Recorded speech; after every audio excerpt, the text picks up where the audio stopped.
Let's Good evening, everybody. Nice to see you back. Welcome to another episode of Mondays with Maishi. This is your host, Maishi Norman, out of Lakewood, New Jersey. It is now just after 9 p.m. here in New Jersey.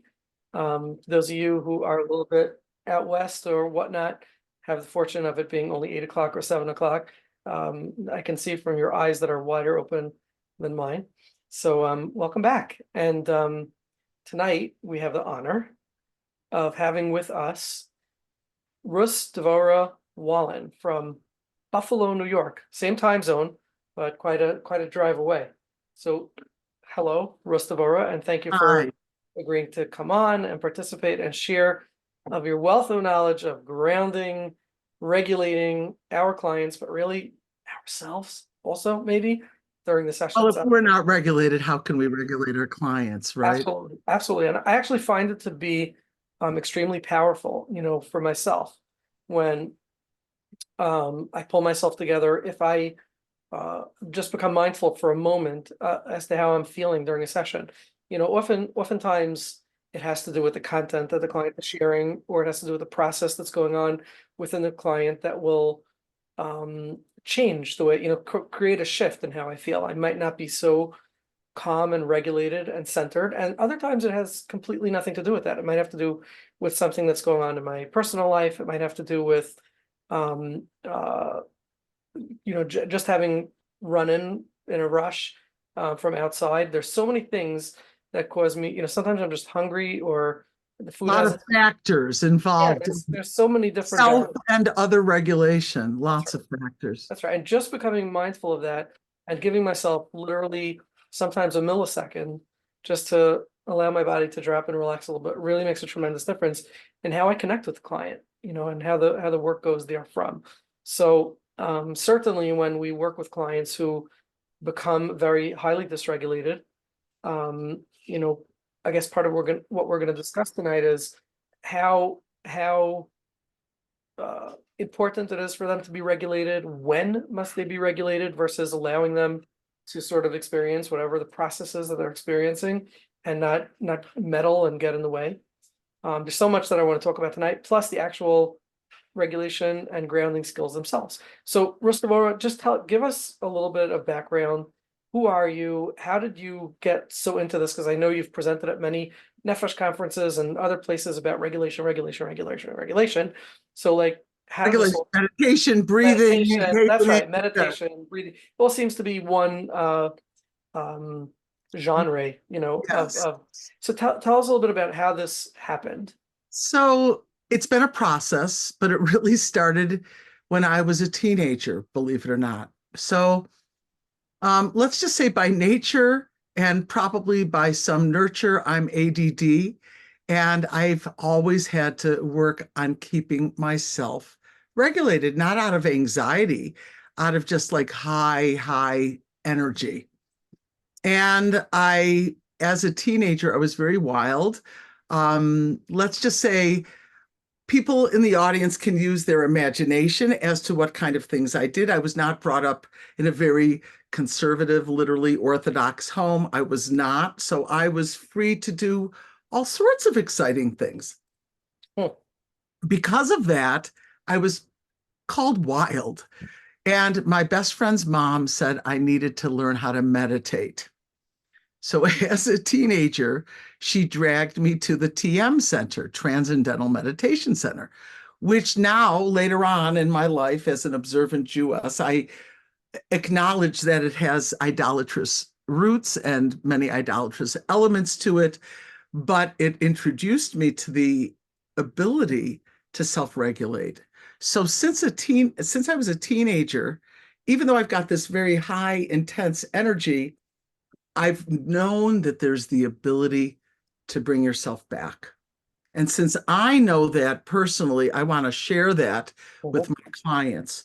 Now, I'm also a specialist, and this is also part of a process, but I don't want to spend the whole hour speaking about myself. I want to teach people tools and techniques and give them some experiential stuff.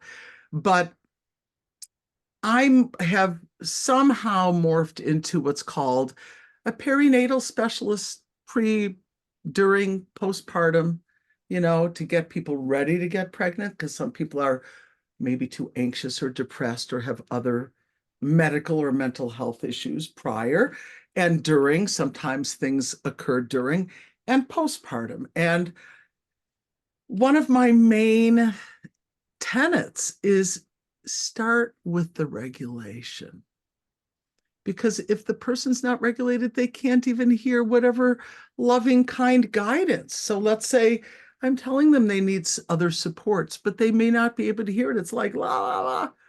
So if we get them contained and calmer, they're able to do better. They're able to manage more in day-to-day life. They're able to take care of the baby or manage during the pregnancy or whatever. We get people so that they're able to get pregnant because they're sometimes so dysregulated. So I find it may seem like a shtick or that's my genre, but I find, I mean, I use other things. I studied CBT. I studied with Harville Hendricks, imago relationship therapy. I did do mindfulness-based cognitive therapy with Zindel Siegel and mindfulness-based stress reduction, but and many other courses. Now I took a certification. I told you Leslie Korn, whom you interviewed last year, And we is had Zindel Siegel too, by the way. you did. Yes, Yep, I we did. saw that. He's another. So you take care of my professors. So I got a certification in integrative mental health because it's not just regulation. It's not just stress reduction. It's also how are you eating and how are you sleeping? And are you managing day to day? And what about your social life? And do you have a spiritual life of whatever sort? And all of these things, lifestyle medicine contributes to wellness and longevity. So that's kind of the short. I'm just curious, first of all, can you just tell us a little bit about what was it like being wild and then having your early experiences of meditation, what you called bringing myself back to myself, right? What can you just share the contrast and the experience of being sort of flying and wild, Kind of shocking. It was kind of shocking. what did it feel like? I was, well, imagine being like a bucking bronco and then somehow the horseman taming the animal and it's going exactly where it's supposed to go. It's not jumping and flailing. So I wouldn't pay attention in class. I would be doing pranks. I was silly. I was kind of kooky. I did pranks on teachers, and later on I could see that I could study, that I think I got through college only and with really good grades only because I had meditated prior. And I and really were you applying those skills in order to stay focused in class or so control what your impulsivity? it's a fabulous question. And this is something that's really hard to convey to a person who's sitting even for 5 minutes. I've got very brief meditations because if you own one of these machines, these cell phones, you don't have the patience to meditate. And so even a brief meditation daily or twice daily actually creates almost an autopilot response for the thoughts. So what happens is you probably know about the default mode network. So our thoughts just go off into what I call the merry-go-round of the mind, and we're just out there. And it could be when we want to go to sleep. It could be when we're trying to eat. It could be when we're trying to have a conversation. It could be when we're trying to focus on work. And we waste time, we waste energy, we harm ourselves, we harm some of the people around us, etc. So that meditation is just a coming back to whatever in TM, it's the mantra. It's the sound that they've given you to repeat in your mind. In other things, it could be a focal meditation. And in mine, it's very similar to what people call mindfulness meditation. I don't use the word because it's a Pali, a Buddhist buzzword. But in that kind of meditation, often it's on the breath or a bodily sensation, which you carry with you. Because I think the question that I really have about meditation or mindfulness in general, this is something that I experienced myself Also, not being the most grounded person, and having experienced mindfulness for the first time after I entered the mental health field, and I was on some call and some training, and they did a mindfulness exercise on some IFS training. I don't know, I'm going to say about 12 years ago, and it was like, wow, I never experienced such a deep That sense of level of connectedness. presence, of And the the argument, yeah, the level of presence, and the argument that I've been making is that if you do this once or twice a day, and you sort of accustom yourself to it, so it sort of develops, I guess in our language you'd say new neuropaths, but to the layperson you might say it develops a familiarity with a different way.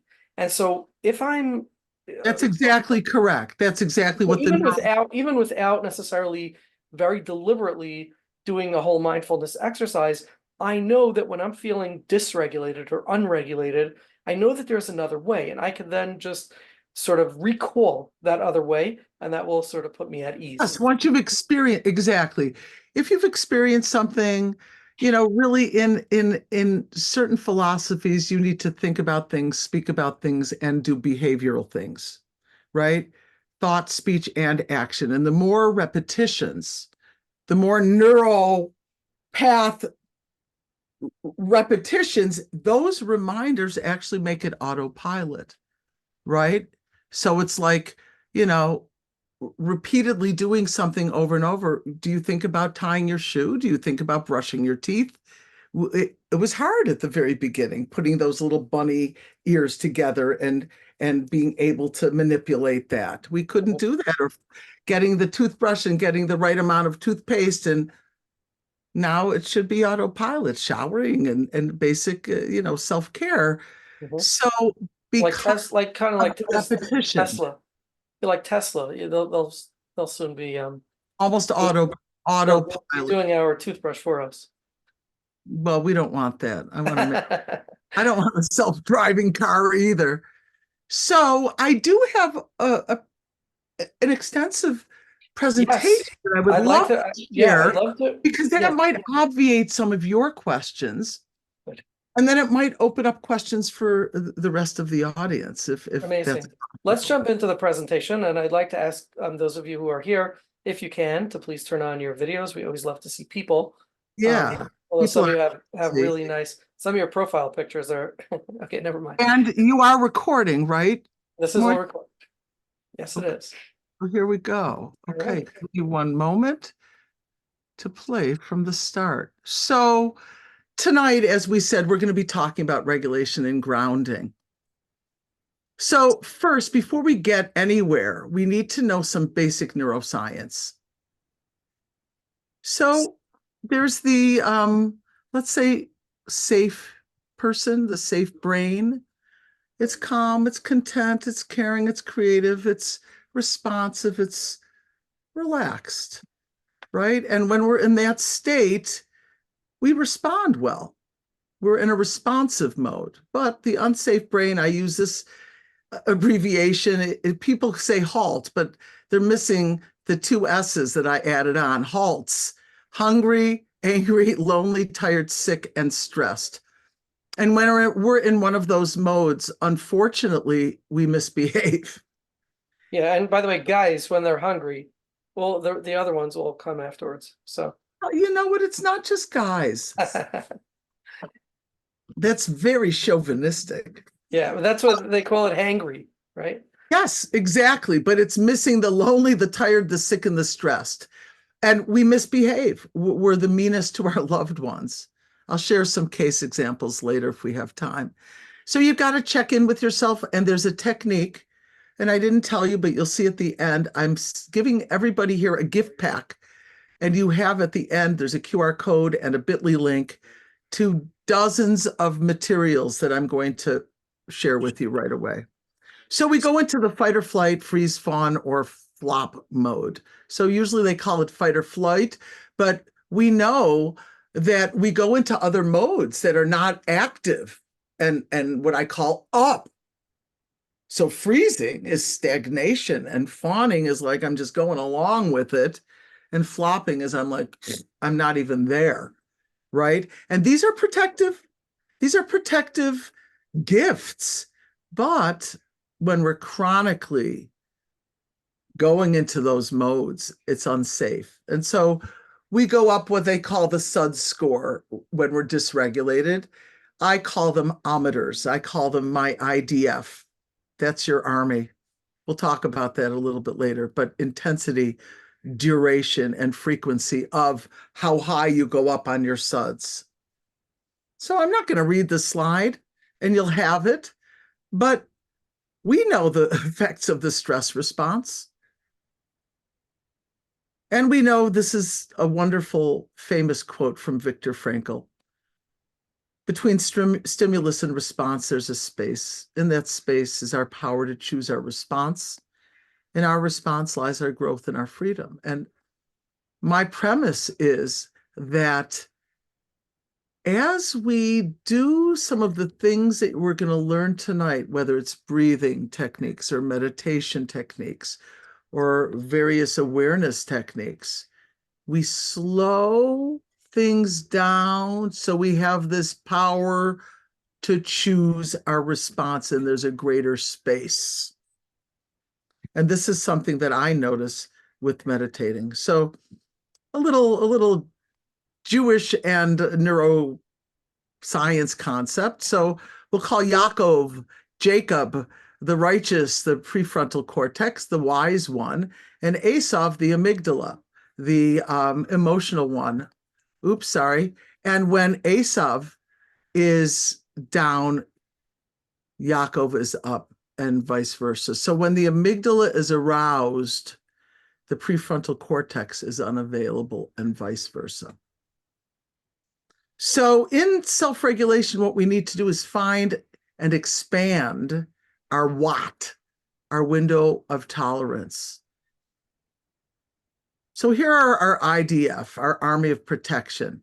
So what is our aim with the IDF is to come down the ometers, the SUD scales, and we measure at the beginning of therapy or the beginning of the experience that we're going into right now. So we measure ourselves, and then we measure after whatever the resourcing or the experience. So here are my ometers: intensity, duration, and frequency. So in an appointment like today, I asked a client, this is remarkable. This lady she had a very intense prenatal severe anxiety. She couldn't do much of anything. And she's been with me about 8 months. About a month ago, we measured, she was already down to 4s. 2 weeks ago, we measured, she was down to 2s. Today, we measured, she said 1.5 on all 3 ometers. Remarkable. And then I've got 3 legs of the stool. How do we get down these ometers? So first, we have to calm the body. We've got to settle the mind, and then we have to soothe the soul. It doesn't matter what religion you are, but we all have a spiritual side. And I take courses at Harvard. They might call it a mind-body medicine course. I'll show you the certificate, the diploma. It's not mind-body. They talk about the spirit, and they talk about the importance of having either a spiritual or religious life for longevity and health. So we need all 3. It's a truly holistic approach. So the body is to relax the breathing, the mind is for meditation, and the soul, in Hebrew, I put the word bitachon, which means trusting. In every religion, there's some kind of placing trust in God, in your fellow, and in yourself. Okay, so here are some tools and techniques and some ideas. So the first one is just breathe. Many of us just hold our breaths. So we know that there's a tenet, a premise in the Bible. It says, Vayipach ba'apav nishmas chaim, that God breathed into his nostrils the breath of life. So breath is so integral. You could live without eating for a long time, drinking for a while, but breathing just for moments. And now if we look really intently at that, if we notice the direction that God breathed into the nose, the breath of life. And this is a premise to remember that we should breathe in through our nose. Dr. Andrew Weil, who's a very, very famous holistic MD, says if I had to limit my advice on healthier living to just one tip, it would be simply how to learn to breathe correctly. And we're going to learn a couple things about that. So how do we hack our breath? We learn healthy, conscious breathing. It's a life hack because oxygen is our sustenance. And if we train ourselves in this life hack, look at the things that we can heal.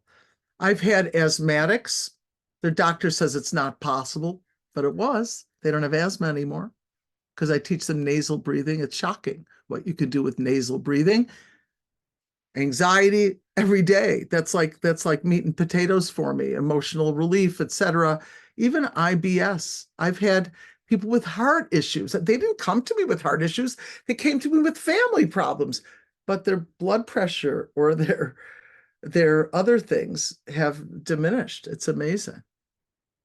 So when we train ourselves in conscious breathing, we can really get calmer. We can have more acuity of mind. It's refreshing. We feel more energetic.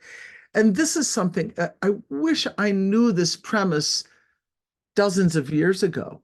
It's a life-saving premise. If there's nothing you remember the whole evening other than this, and you don't even download my stuff, I don't care. Remember this. When you inhale, your heart rate speeds up. When you exhale, it slows down. And so my premise is relaxation is found in the exhale. So babies breathe perfectly. You see, their mouth is usually closed unless it's stuffed. You watch them. Watch them or a resting animal breathing. Their tummy is moving in and out, and they're expanding and contracting their ribs and diaphragm. And it's rhythmic. Sometimes it's faster, sometimes it's slower, but it doesn't just stop like adults do when we hold our breath. So let's see if I can get this little guy to breathe.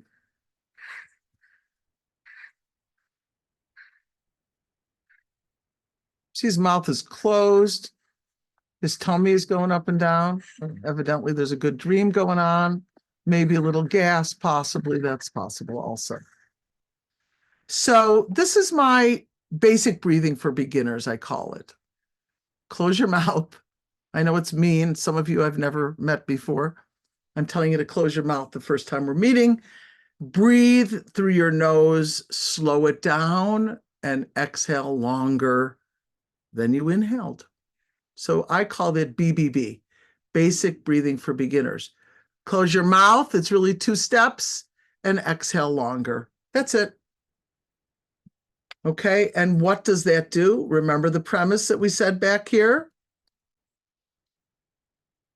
Every inhalation increases the heart rate. Exhalations decrease the heart rate. So once we know that premise, you're going to see what you can do for self-regulation and to regulate your clients. So here's the premise.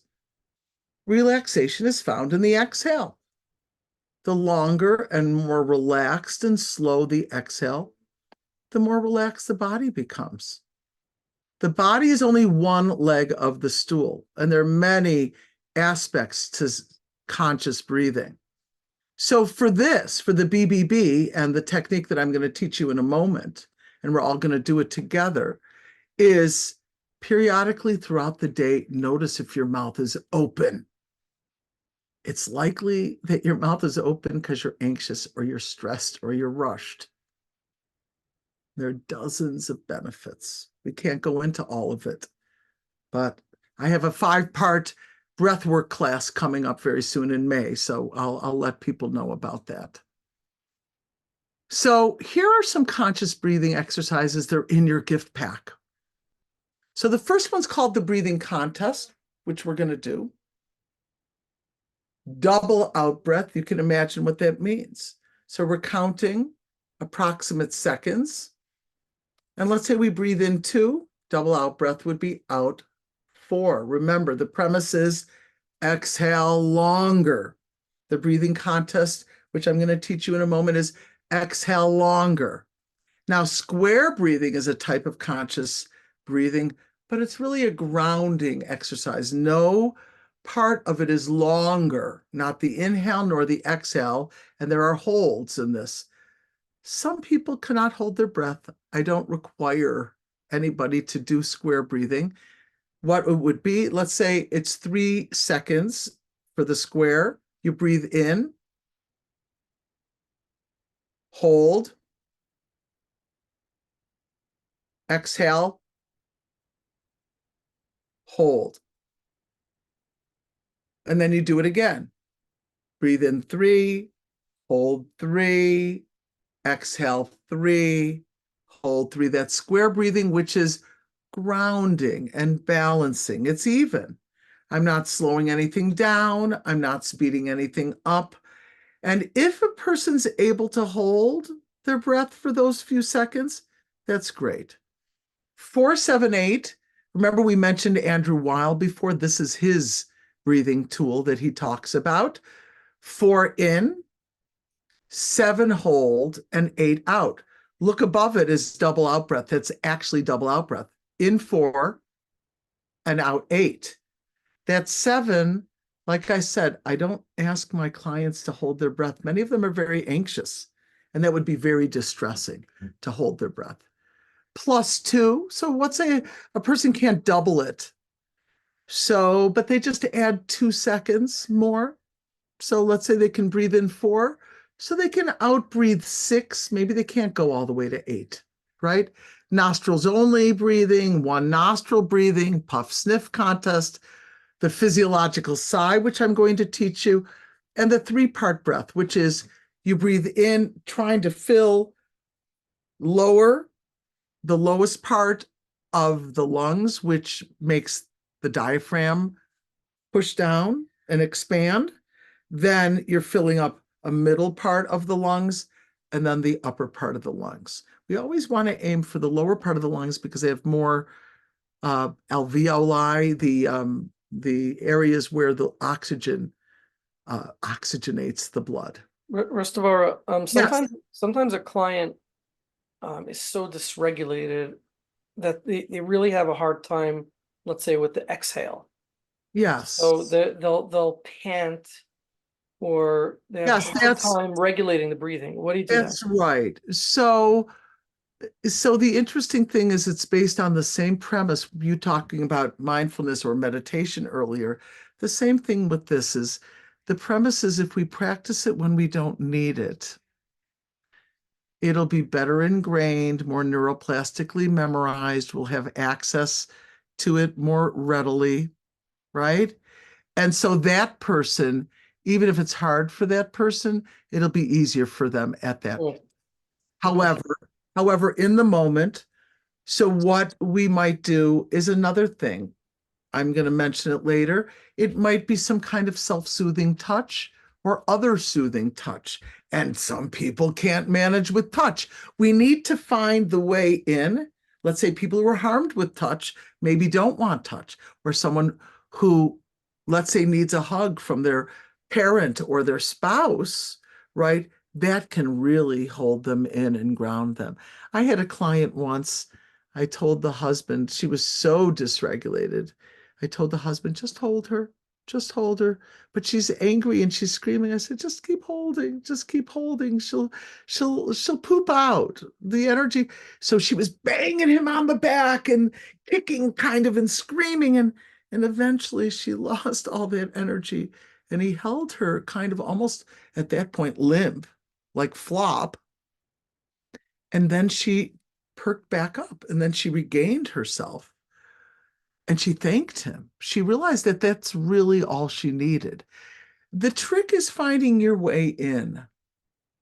I have some people who love this, what's called self-havening touch. There are 3 touch gestures.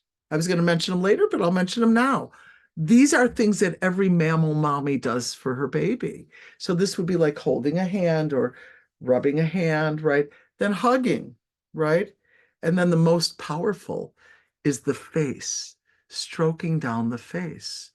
And we all do these things unconsciously. We go, like if we're stressed out, or we go, oh, yeah, yeah, yeah, yeah, yeah, yeah, or we go, oh my gosh, right?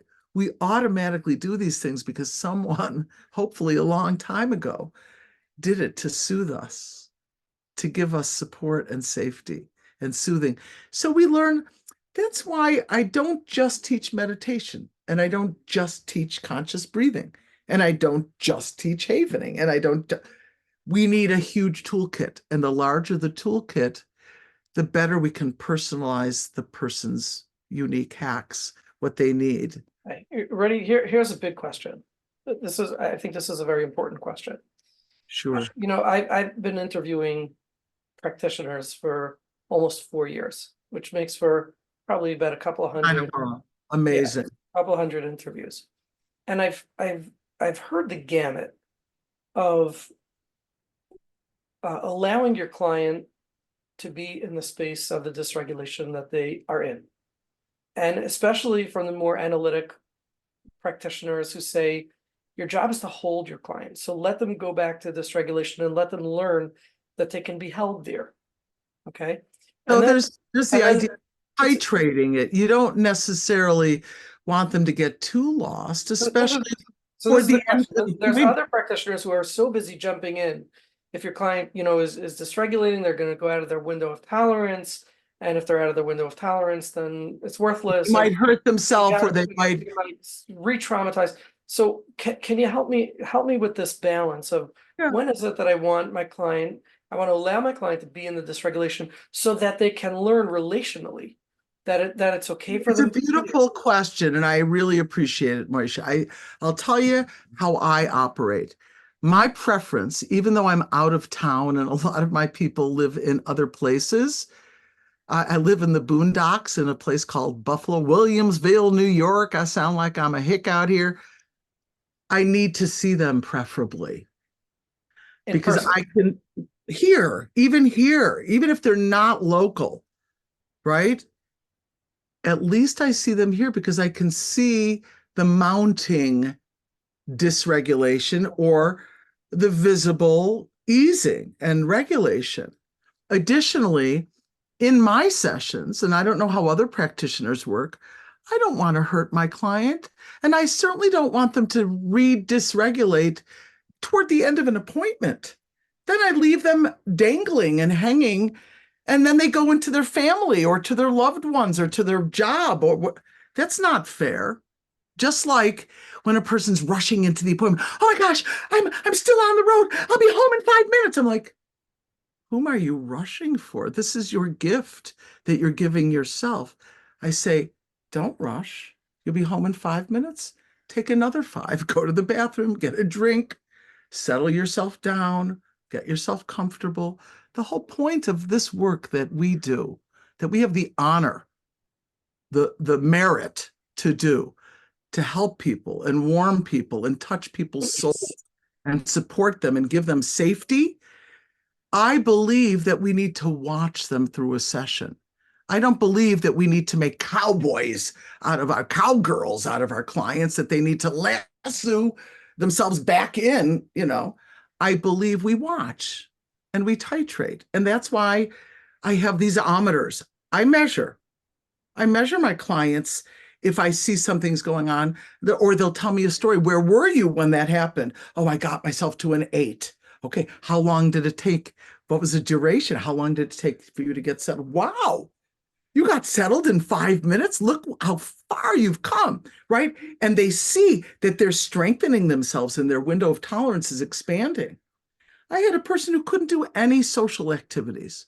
She couldn't leave the house. As a matter of fact, I created a tool for another woman years ago because she never left her house for 6 months postpartum, that we get her little by little titrating activities out.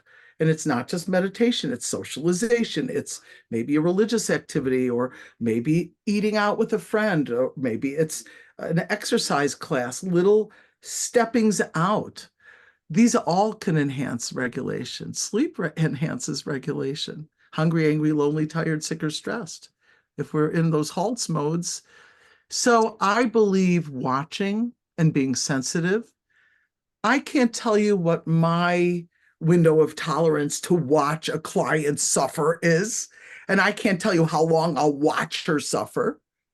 But you mentioned something before. Sometimes this is for us. Maybe we get dysregulated. May I tell a particular story where I got dysregulated clearly from a client? Mhm. May I share? Of course. I'm going out of my PowerPoint, but I don't care. We'll just improvise. I'm the improviser. So I had this client from another country who was sent to me.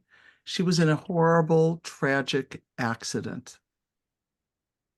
A certain part of her arm was horribly damaged. She couldn't move it. She was in therapies for a long time. Months later, we worked. She did really well. Months later, she came back. She wanted to have a couple appointments with me to kind of like refresh because she had gone and done so well with her arm, with her therapies and everything.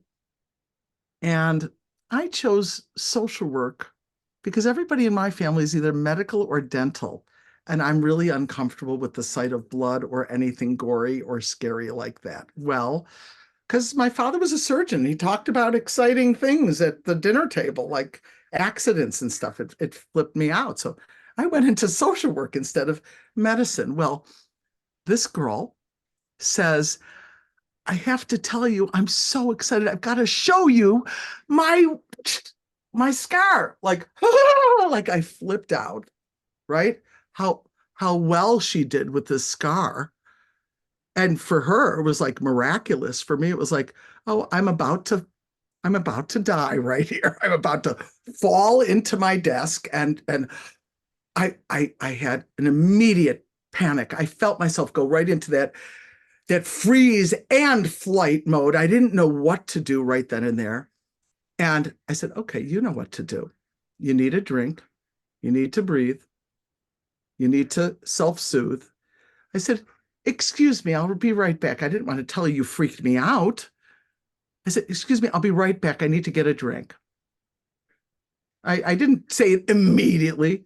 So I went around the corner. I have a fridge. I went and got a drink. I did a little havening, self-soothing.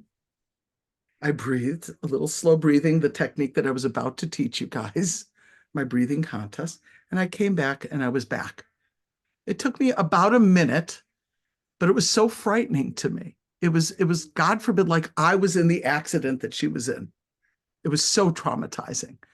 I'm telling you, if you practice these things, you can get yourself back very quickly. This is for us. If I didn't have that capacity, that would have been a horrible rest of the appointment. I wouldn't have been able to appreciate all the wonderful things that she's accomplished. I would have been stunned and incapacitated myself. So we really need this for our own capacity and our own expansion as well. And I think we watch our clients expand. So I mentioned the word titrate. Just like you add medication or diminish medication, titrating it. Similar, you titrate the expansion of that person's window of tolerance. So I told you about that client who was at fours about a month plus ago, and 2 weeks ago, twos. And today she was at 1.5s. To me, that's like, whoa.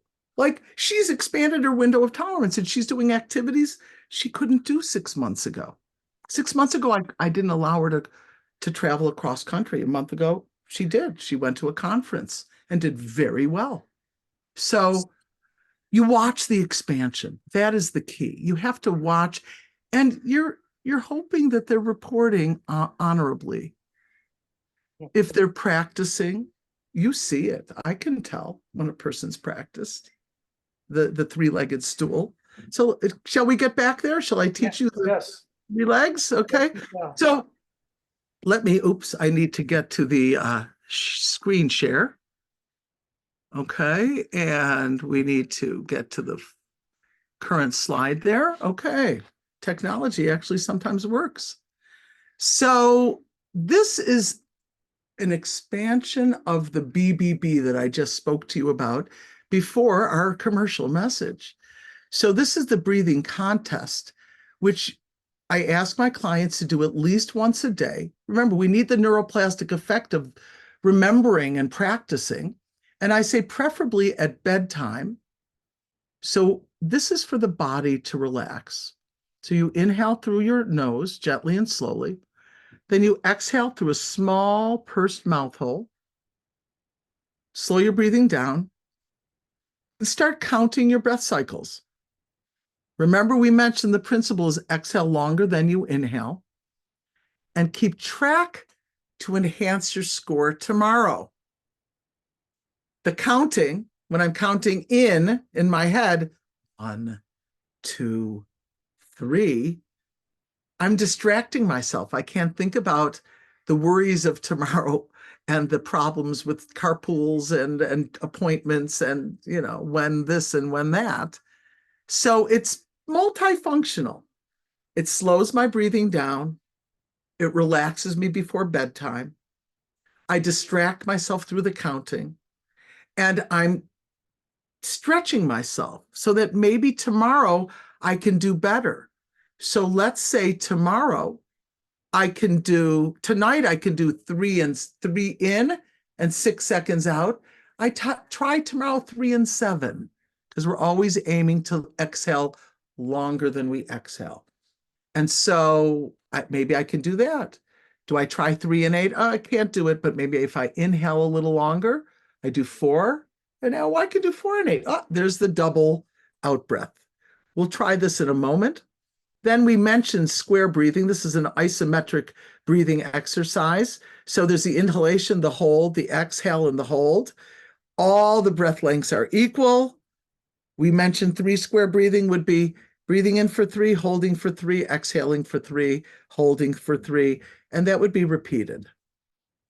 I mentioned Dr. Andrew Weil. He is famous for the 4-7-8, but like I said, a lot of my clients cannot hold their breath, so I don't demand that of them. And the breathing contest is, you're the only contestant. So if you can't breathe in 2 and out 3, so you go back to 1 and 2. Baby steps according to the person's capacity. And yawning, believe it or not. Okay, Robert Waldman talks about the importance of yawning. And look at all the amazing, incredible, wonderful things that just yawning, a long stretch and a yawn, look at what it does. So it's relaxing. It improves all sorts of wonderful things. This is what Dr. Andrew Huberman. One second. How do you yawn? How do you yawn? You sometimes have to fake it. You fake it? So you protect, you believe it or not, and especially other people are around. Some people say that we have a thing called mirror neurons. Some people dispute it, but it doesn't matter.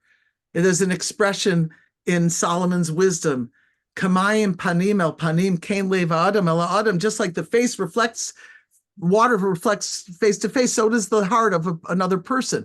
So we believe that there are mirror neurons, right? And so when you see someone yawning, you might yawn, or when you intentionally look. So you might see me going like this and going, stretching and opening my mouth with a very wide, exaggerated opening as if I were yawning. Believe it or not, it causes you to yawn. I don't mind. I'm not embarrassed to do it. It's good for me. Yeah, you get that feeling of yawning. Stretching and yawning, it's very relaxing and it's very good for you. So Dr. Andrew Newberg, who is like a fascinating neuroscientist. Have you interviewed him? Oh my gosh, you got to get him. Oh, he's fascinating. So he's a Jew and he's very into God. His science study is called neurotheology, how God is in your brain.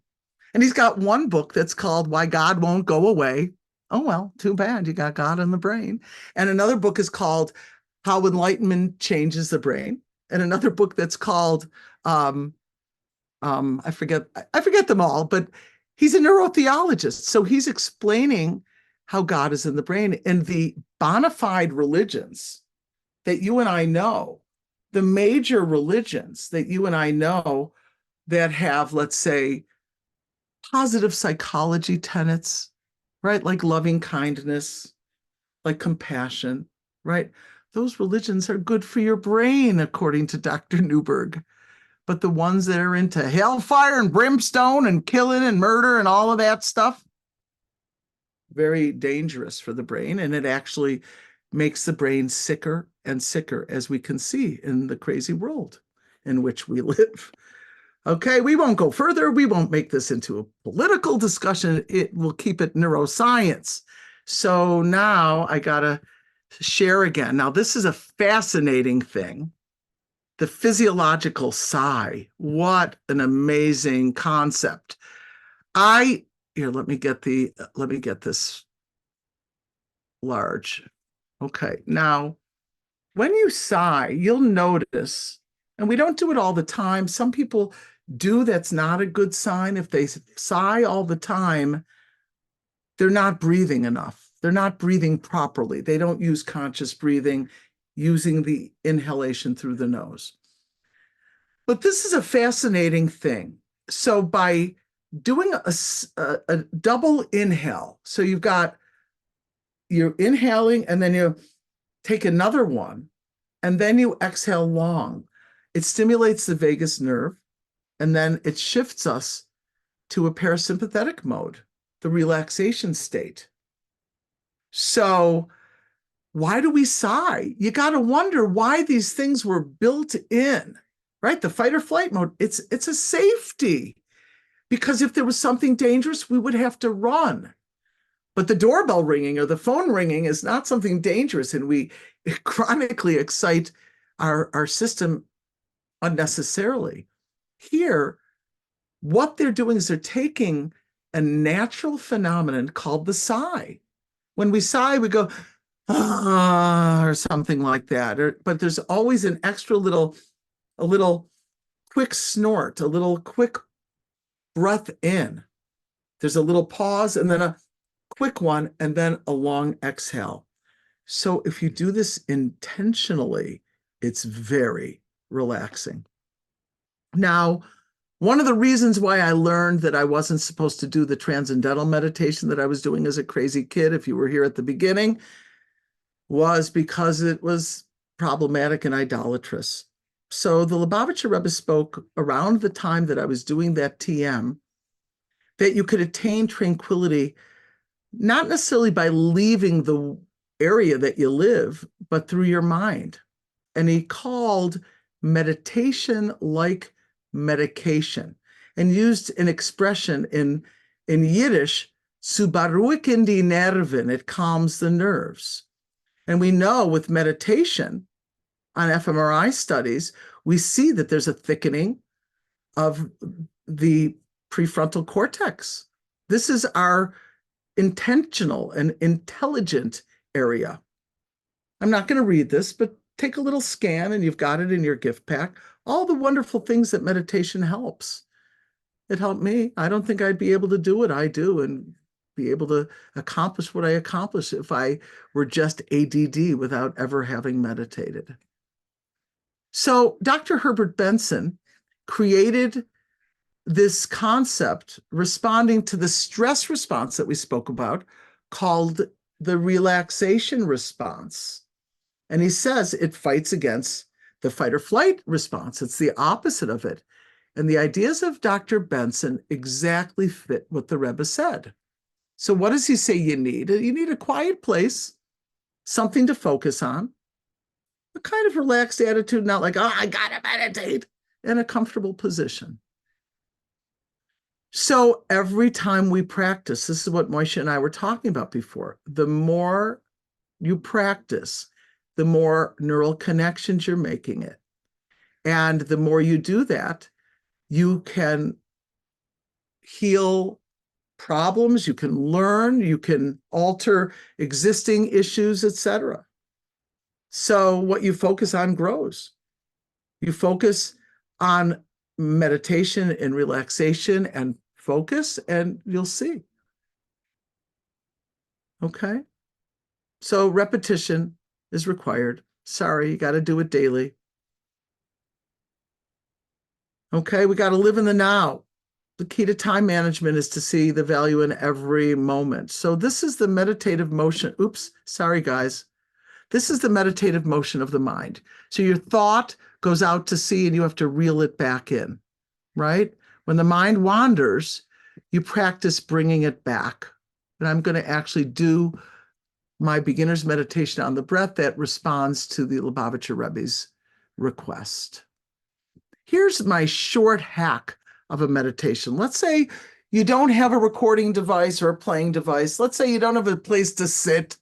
Let's say it's not quiet. Let's say you're out of doors. Let's say you can't sit quietly and close your eyes and meditate. So do this hack. I call it stop, look, and listen.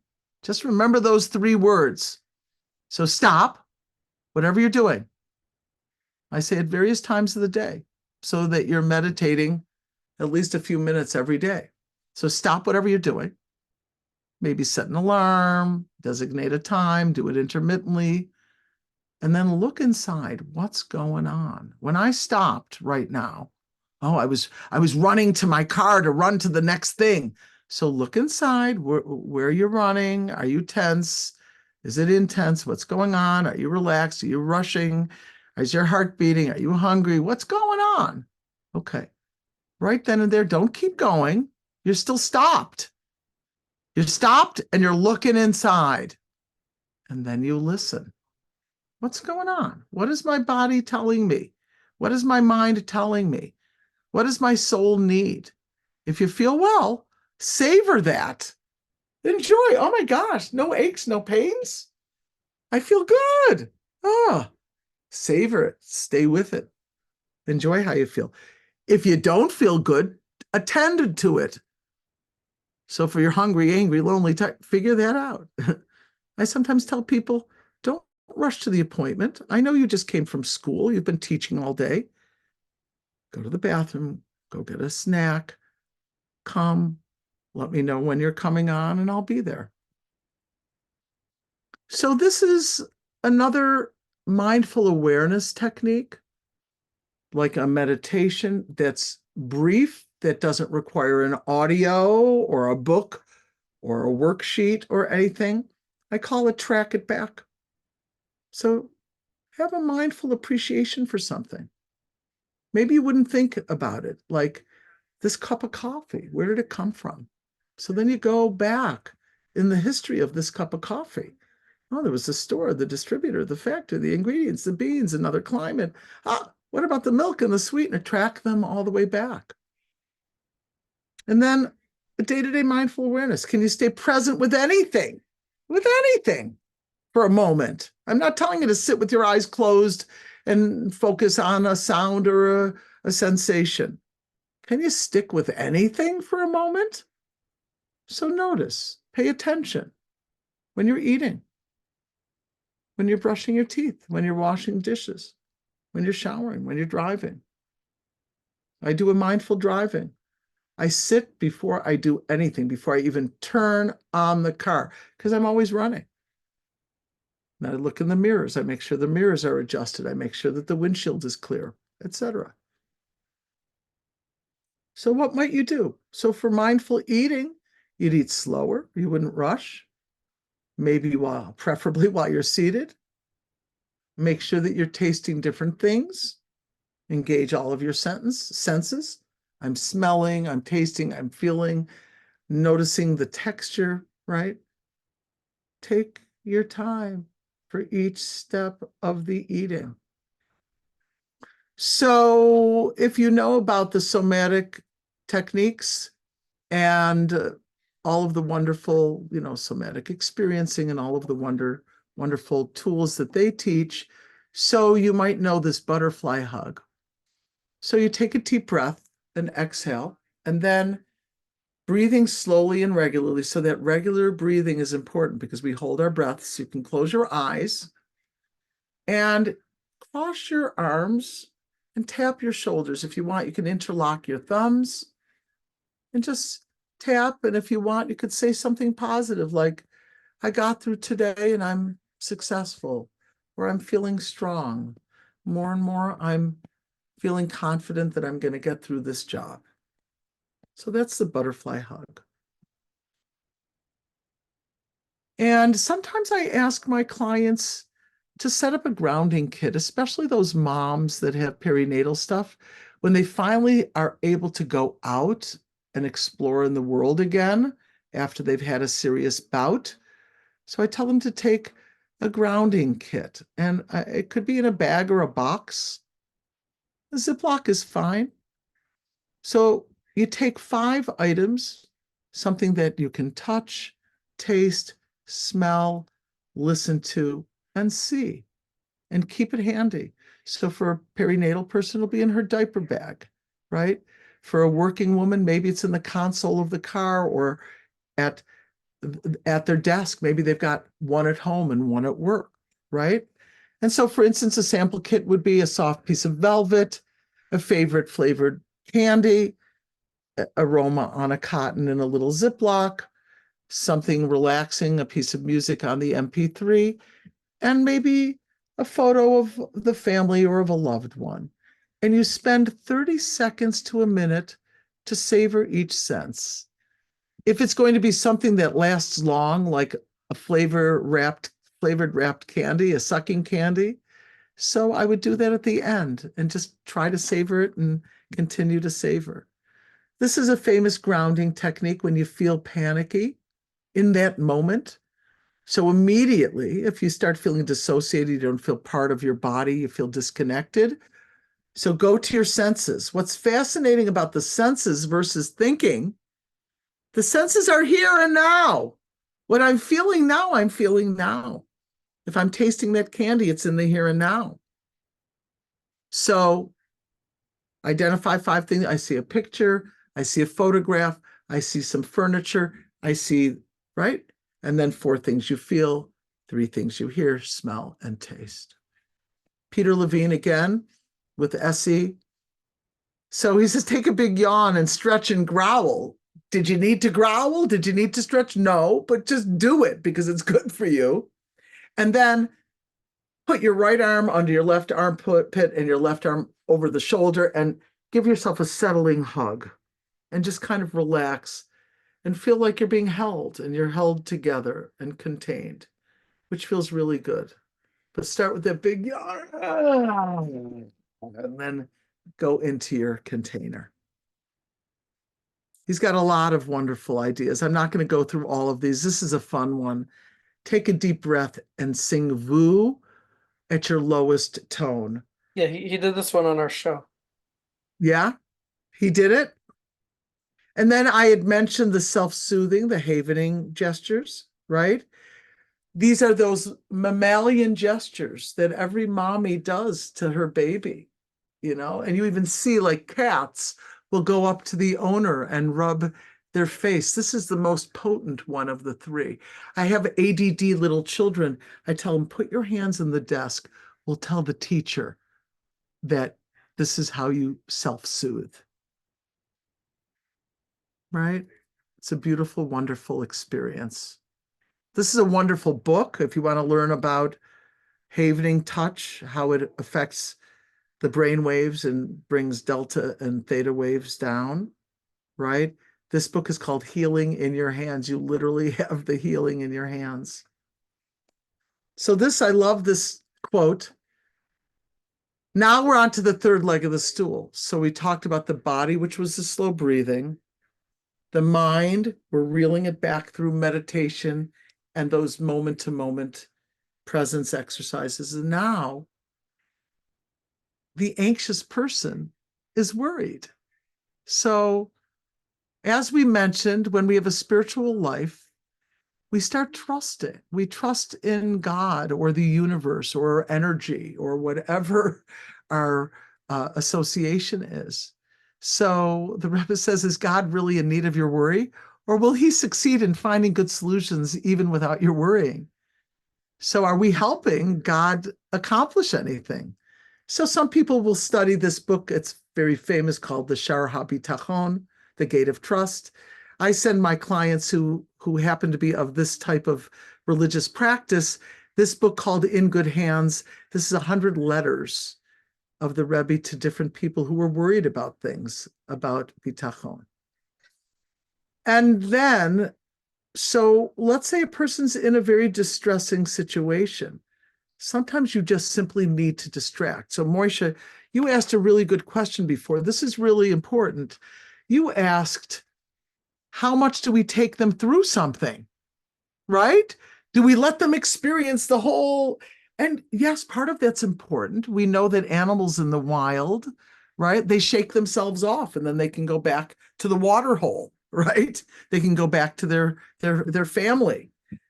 Human beings don't do that. So that's why these physical somatic experiences like yawning and stretching and growling and vooing and noticing your senses and grounding with your senses are so important because we've kind of lost touch with our animal natural selves, and we've gone, the technological has really taken us over and really undone a lot of what we're naturally inclined toward. We're naturally inclined to go to nature. I'm studying now, I'm putting in a proposal this week for Nefesh for the summer conference on the neuro arts, how humming and painting and doodling and drawing and journaling and horseback riding and gardening. These are all good for our brain. Have you read the book The Extended Mind? No, I I haven't. want to take a look By at it. whom? I don't remember offhand, It's but I okay. I'm going to write it down. take I it like down. extending my mind. I try to do it daily. Thank So you. I have it on my night table. The author talks a lot about how various settings and doing various activities extends the mind. So, Yeah. studies that show differences between people walking on city streets versus walking in the open country, Country, yes. It's and how that the affects mind them. expanding. Yeah, Yes. sure. So it's a very nice book, actually. Does anybody have any questions or comments that they want to share or ask while we're on? I would love to give an experience for the group. I would love to take them through the breathing contest and do a meditation maybe and Well, teach another meditation if I may. Do we have time? Are we okay? please, let's do it. Okay. Does anybody have a question? Feel free to raise your hand before we go on, and then we'll do a couple experiential things. Anybody? Okay, go Shandel. Yeah, hi, good evening. Thank you. I have a client that she has anxiety and panic attacks, and whenever I want to practice with her breathing, she said she feels very distressed. Okay, so don't use breath to begin. So, like I said, we need to find where the best entry vehicle is for each person, and what a supervisor of mine once called low-hanging fruit. So, what can she do? Would she be comfortable doing this? I've got clients who love the self-soothing touch, but don't want me to see them. So we turn off their video while we're doing it. And I just remind them, just make sure you keep self-soothing, right? Find out what is a way in. Get her to practice it when she doesn't panic. This is so counterintuitive for people. You practice things when you do not need it, so that you won't need it when you might have needed it. That's It's good advice. ironic. Thank you. It's ironic. You get it? Does that make sense? So Shane will find a way that's not breathing, and then later I like that. sneak in breathing, la'at, little by little. Okay, thank Thank you. you. Appreciate it. Anybody else, or should we do a little meditation? Let's do some meditation. Okay. So Shane, would you be so kind, and everybody else who is not, please mute yourselves so that I can do this and give everybody the most pleasant experience possible. Okay. And I'm going to do this with you. So we're going to do what I call my beginner's meditation on the breath. This is my response to the Rebbe's request for meditation. This is what I call, with the three-legged stool, the one for the mind. So there's body, mind, and soul. Don't worry, we're not going to do anything spiritual here. You do that on your own. That's your choice. But we're going to do a body exercise and a mind exercise right now. And so right now I'm going to take you through the meditation on the breath. Meditation starts with M. It's a mnemonic for mind. So what we're trying to do now in this meditation is to be able to start coming back to breath. That's what we want. We want to be able to keep coming back to the focus. Our focal point now is our breath. So sit comfortably, adjust yourself in any way that's good for you. And if you're comfortable, close your eyes and start just paying attention to your breathing. You don't need to contrive your breath like we did for the breathing contest or the basic breathing. You don't need to slow anything down or speed anything up or breathe in any particular way. However you're breathing, just begin noticing any aspect of your breath. So, for instance, you may begin to notice that as you inhale, the air is a little bit cool as it enters. Just notice. And then you might notice that as you exhale, it's been warmed by your body. Just notice. And keep coming back to your breath and its sensations. And come back to the breath. Now, minds wander, and that's okay, because the nature of the mind is to wander. Just bring your attention back to your breath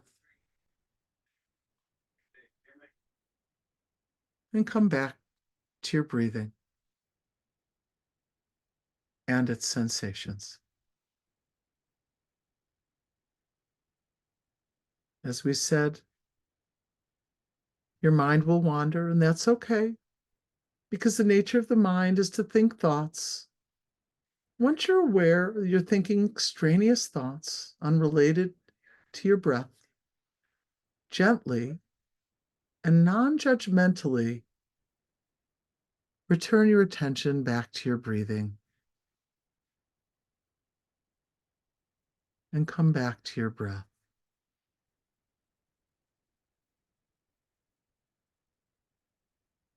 Back to your breath.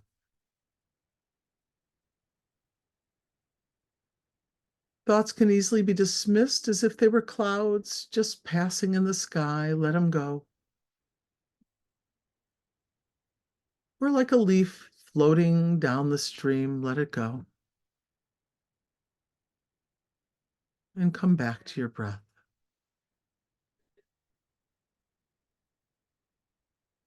Back to your breath.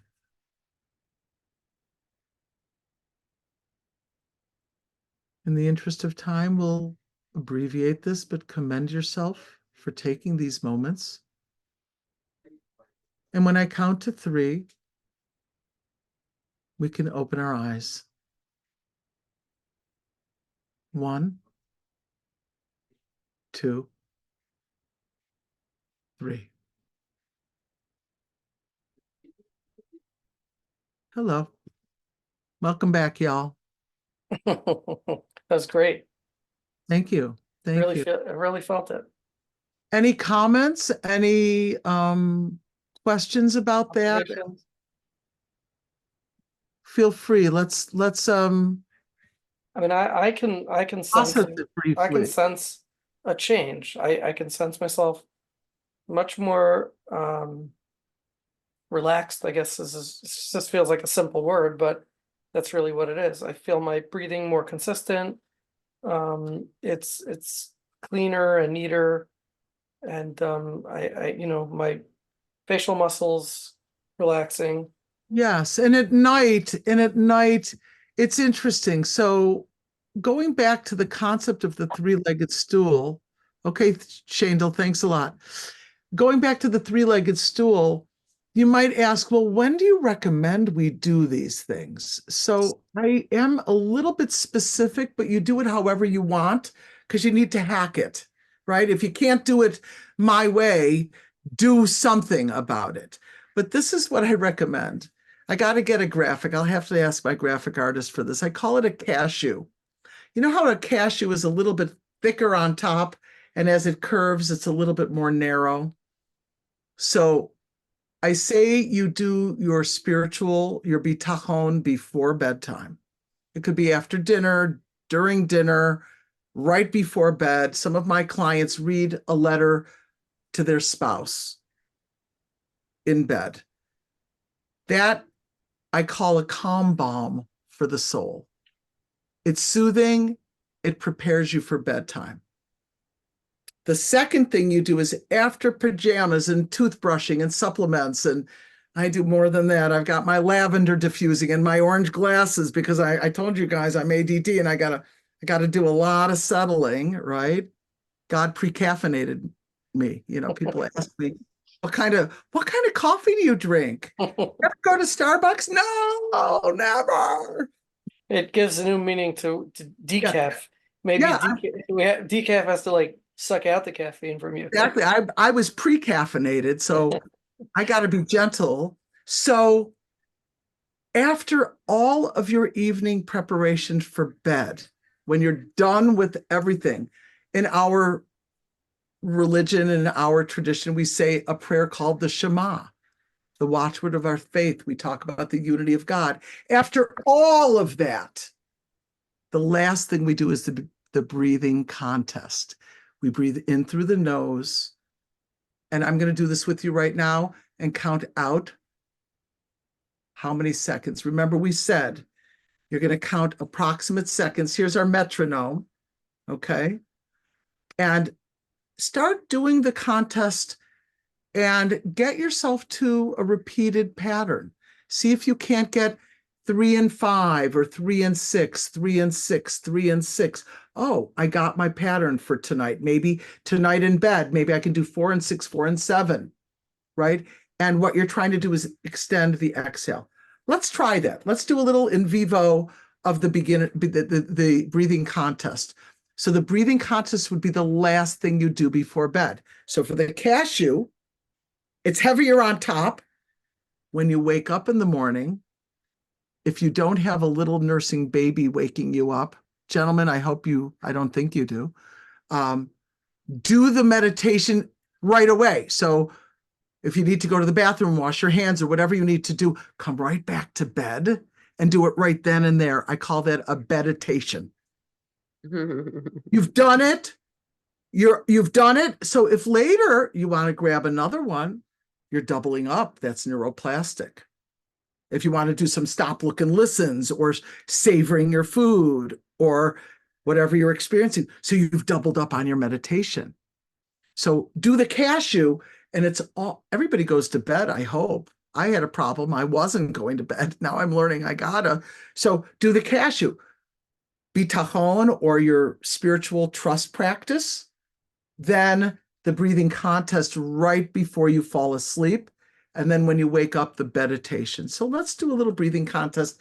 This is our metronome. I'm going to tap approximate seconds and see if you can't start creating a cycle where you breathe in through your nose and then out through a teeny tiny mouth hole. The smaller the mouth hole, the better, because that means you extend the exhale, and relaxation is found in the exhale. I'm not going to count. I'm just going to tap. 1,000, 2. And see if you can't get yourself into a pattern. Maybe try 1 and 2. Oh, that's easy. 2 and 3. Maybe that's too easy. Try a harder one. 3 and 5. 3 seconds in. And then 5 seconds out. Try it. And see if you can't keep extending the exhale. Once you get to a pattern that's comfortable enough to keep repeating, remember it. Oh, 3 and 6. I got 3 and 6. I'm doing 3 and 6. And then remember that for tonight.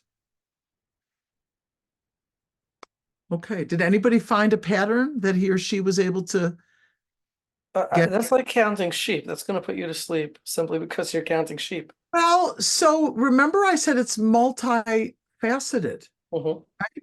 You get the benefit of the slowing the exhale. Remember, relaxation is found in the exhale. You've got the benefit of increasing and improving and practicing it each night.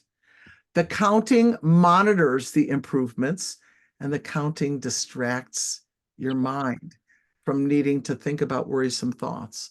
Most of us cannot really think two trains of thought, two trains of language at the same time.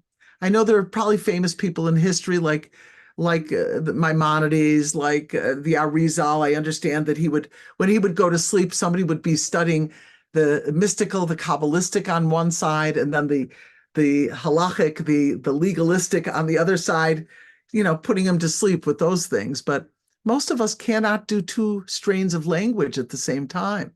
So if we're counting, we're in good shape.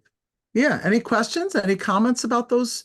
If anyone has questions, please raise your hand using the reactions tab on the bottom of your screen. Yeah. Yeah. Let's hear In the any questions. question- I just found this to be so chock full of information. I'd be happy to teach you another meditation technique that you don't need a recording for. How about that? I think we have a question from Javi. Oh, sure. Hi, Javi. First of all, I just have to say this has been absolutely fantastic. Thank you, And the Javi. meditation and the breathing is just so grounding. You just enter a new hemisphere of calm. It's unbelievable. Thank you. I wanted to ask you to repeat what was the VU something breathing? I somehow that went over my head. Okay. So Thank you. it's in your packet. Thank you, Javi. Thank you. I had to speed through a few things. I see Dina Leff has her hand up too. We'll catch you in a second there, Dina. So Javi, what it is Dr. Levine teaches this technique. Now, one of the things that's really good for the vagus nerve is humming, singing. Remember, when you sing and when you hum, I believe, Mrs. Rappaport, you're a singer as well as a thoughtful person.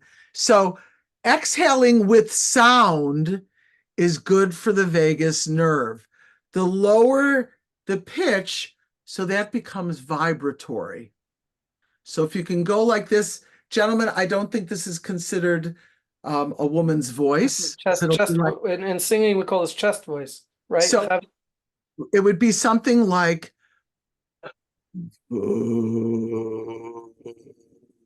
Oh wow. if you can go further down, I'm not a bass baritone.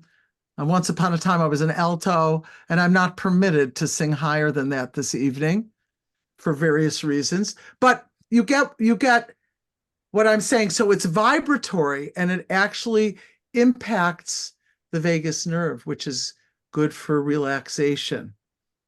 There are many vagus nerve activities. Believe it or not, one is gargling, one is humming, one is I do hot and cold contrast showers. The last week's article was about how those were imposed upon me in Buffalo, New York, because our boiler broke. So I couldn't take more than a 2-minute shower, and I couldn't come back to hot. Cold contrast showers, you're supposed to intentionally be warm, intentionally choose to be cold, and then turn back to hot. They were imposed on me. Thank God the boiler broke. My husband probably thinks I broke it intentionally. I didn't. But now I can do my cold contrast and come Wait, do back. you want me to turn off the recording for that, first of all? For the showers? No, we're not going to do any Okay. showers. No. Brilliant. Dina, Okay, you had your Let's take hand. a question from Dina. Thank you, Kyle. Yeah. But we gotta unmute you. Hold on. Yes, Dina. Hi, Okay. Christopher. It's so nice to hear you speak, and Thank I you. always love You connecting again. with you. Thank you. So I wanted to ask you, I know a lot of breathing, a lot of deep breathing. It's a lot of what we do and getting control of our body, but I've always wondered, what is it about breathing out having to be longer than the breathing in? The Is it that vagus- you're so- forced to, is it that you're forced to slow it down? No, Is the what slowness? well, the slowness is part of it, but you're working with the vagus nerve. So there's a vagal break. When you inhale, you have the speeding up. It's an autonomic thing we can't control other than by choosing to breathe longer or slower or inhale or exhale. So it's not my choice. It's the science. There are many aspects to it, but it's a vagus nerve phenomenon. So the longer you exhale, the slower your heartbeat. Now, you guys, you could see that I'm animated. I'm a kind of fun, exciting lady here, right? Now, I don't know if you can, see my Fitbit. Oh gosh, it's really hard. Hold on. Maybe I need to do this. Can you see the Fitbit? Yeah. You see the second number?